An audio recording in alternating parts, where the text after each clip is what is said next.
கடந்த காலங்கள்ல அதிமுகவை திமுக எப்படி விமர்சிக்கும், திமுகவை அதிமுக எப்படி விமர்சிக்கும்னா நேரடியா விமர்சிப்பாங்க. இப்பவுமே அவர் ரிமோட்டுங்க.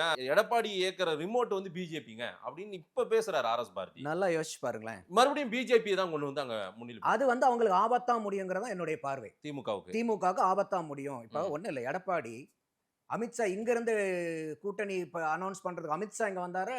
எடப்பாடி டெல்லி போனாரா? அவரு போய் அங்க சந்திப்பெல்லாம் நடந்துட்டு இங்க வந்து தான் கூட்டணி எங்க வந்துச்சு? இங்க தான் சொன்னாங்க. எவ்வளவு நேரம் கழிச்சு நடந்துச்சு? அதுவும் காலையிலேயே 11 மணிக்கு நடக்க வேண்டியது சாயந்தரம் 4:30 5 மணிக்கு நடந்தது. எதனால நடந்துச்சு அப்படி? பல விஷயங்கள் இருந்தது அதுல. அப்ப எடப்பாடி என்ன நீங்க சும்மா சாதாரண ஆளு, இவர் வந்து அமித்ஷா வந்து அப்படின்னா அவர் பயந்துக்குவாருன்னு இவங்க சொல்ற வாதத்தை எங்கேயாவது ஏத்துக்க முடியுமா அத? அமித்ஷா அவ்வளவு வேலையை விட்டுட்டு வந்து இங்க 2 நாள் உட்கார்ந்து இருந்து 2வது நாள் தான் அங்க வந்து அனௌன்ஸ்மெண்ட் பண்ணிட்டு போறாங்க. நீங்க சாதாரணமா எடை போட்டுற முடியுமா எடப்பாடி அவர்களை? சரி.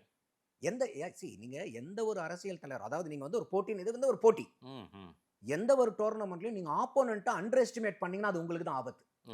ஆப்போனன்ட்டை நீங்க அவங்களுக்கு உண்டான வேல்யூவை கொடுத்து அதுக்கு உண்டான நீங்க ஸ்ட்ராட்டஜி டெவலப் பண்ணீங்கன்னா நீங்க சொல்ற மாதிரி ஆப்போனன்ட் வீக்கா இருந்தா கூட உங்களுக்கு ஜெயிக்கிறது ஈஸி ஆயிரும்.